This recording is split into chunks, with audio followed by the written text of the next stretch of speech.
साहब, तमाम महापुरुषों को नमन करते हुए आज संविधान दिवस कहें या गणतंत्र दिवस कहें, उसके उपलक्ष्य में आप लोगों ने जो ये प्रोग्राम रखा है, तमाम साथियों का धन्यवाद। कम से कम इस बहाने से हम लोग मिल लेते हैं और ये बड़ी बात है कि वर्तमान समय में भागदौड़ भरी जिंदगी में अगर हम 150 लोग मिलकर के बड़े बड़े सेमिनार नहीं कर पा रहे हैं, छोटे छोटे सेमिनारों में भी अगर मिल लेते और हमारे विचार आदान प्रदान हो जाते हैं, तो मैं समझता हूं कि बहुत सारी बातें जो है वो एक दूसरे के साथ शेयर हो जाती है। मैं देश भर में जाता हूं, बहुत सारे लोगों के विचार सुनता हूं, तो मैं भी सोचता हूं कि अपने लोगों के बीच में वो कोई नई चीज़ है तो वो जानी चाहिए। मैं कुछ चीज़ों से इत्तेफाक नहीं रखता हूं।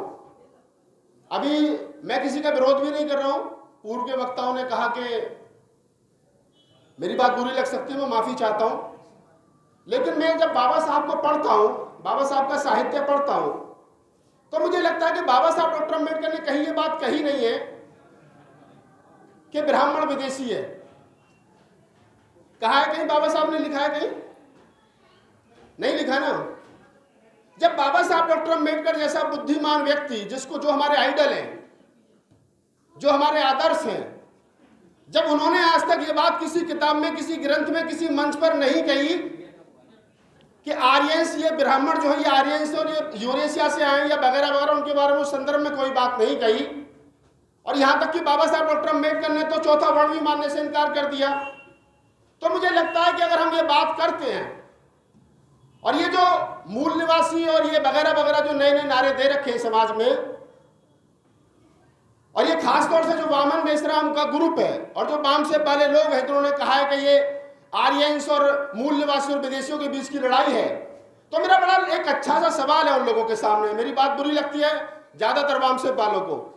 मैं कहता हूं कि भी बाबा साहब डॉक्टर अम्बेडकर ने जब ये नहीं कहा कि ब्राह्मण जो है वो विदेशी है, और बाबा साहब डॉक्टर अम्बेडकर ने संविधान को लिखते वक्त इस देश के अंदर जो भी व्यक्ति है उसको भारत की नागरिकता दी है, तो आप कौन लोग हो जो बाबा साहब डॉक्टर अम्बेडकर से ज्यादा बुद्धिमान हो गए हो और ये कह रहे हो कि इनको विदेश भेजेंगे? कैसे भेजोगे? कौन सा फॉर्मूला है तुम्हारे पास में? बताओ मुझे जरा। नहीं भेज सकते, ना तुम्हारी हिम्मत है, ना तुम्हारी औकात है। और मैं कह रहा हूं खुला चैलेंज, जिस गांव में तुम रहते हो ना, उस गांव में 4 घर ब्राह्मणों के, देश की तो छोड़ो, पहले उन्हें निकाल के दिखाओ। जिस गांव में पैदा हुए हो तो उस गांव से निकाल करके दिखाओ। नहीं निकाल सकते भाई। जो काम तुम कर नहीं सकते, जो काम संवैधानिक है नहीं, उधर ताकत लगाना, उधर नारे लगाना और समाज का पैसा इकट्ठा करके और उसके लिए सेमिनार करना और लोगों में जोश पैदा करना, मैं समझता हूं कि हमारा पैसा और हमारी ताकत गलत दिशा में लगाई जा रही है। यह तत्काल प्रभाव से बंद होना चाहिए। इस पर चर्चा नहीं होनी चाहिए। और जो भी मंच से इस प्रकार की बात कहे, उससे पूछोगे क्या बाबा साहब डॉक्टर अम्बेडकर से ज्यादा पढ़ा लिखा है तू? नहीं ना।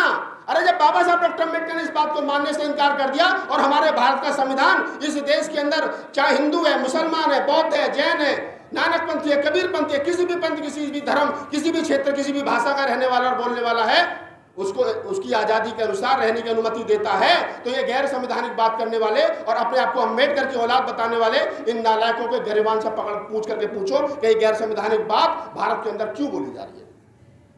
एक बात तो इसलिए मैंने बोली कि ये बात यहाँ तमाम वकील लोग ज्यादा हैं और आप लोगों की जिम्मेदारी बनती है कि संवैधानिक बात आप नहीं करोगे तो फिर कौन करेगा?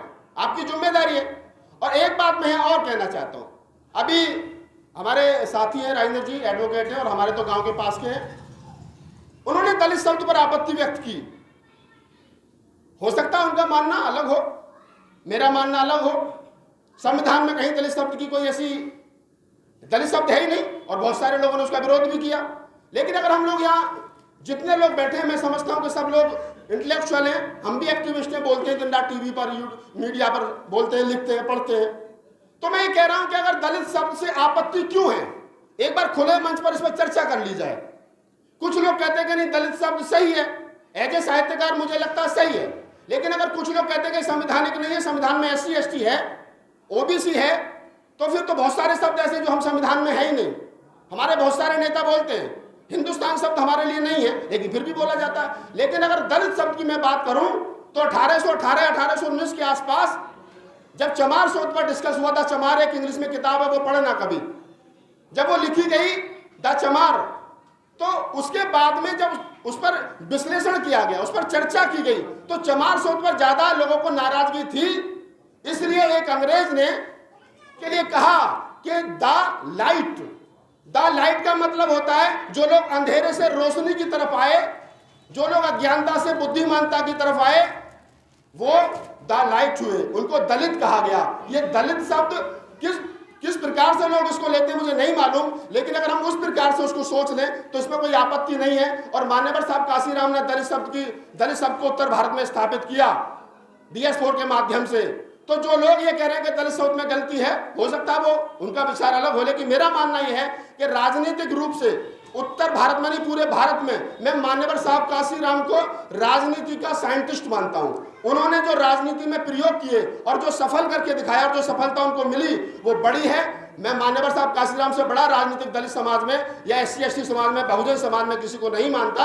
और बहुजन शब्द की बात जो कही गई उस पर मैं सिर्फ ये कह सकता हूं कि बहुजन हिताय बहुजन सुखाय बुद्ध ने भी कहा है, और मैं कहता हूं कि आज के समय में संविधान में नहीं है, तो इसका मतलब ये नहीं है कि हम 2500 साल पुराने बुद्ध के बहुजन हिताय बहुजन सुखाय के विचार को नकार दें। हम बुद्ध से ज्यादा कलवंत और बुद्ध से ज्यादा बुद्धिमान नहीं है, मेरा ये मानना है। और इन्हीं शब्दों के साथ मैं अपनी बात को खत्म करता हूं। अगर मेरी बात से किसी को कष्ट हुआ हो तो वो अपने भी विचार पर, जो उन्होंने कहे उस पर भी विचार करे, और जो मैंने कहा उस पर भी विचार करें। धन्यवाद।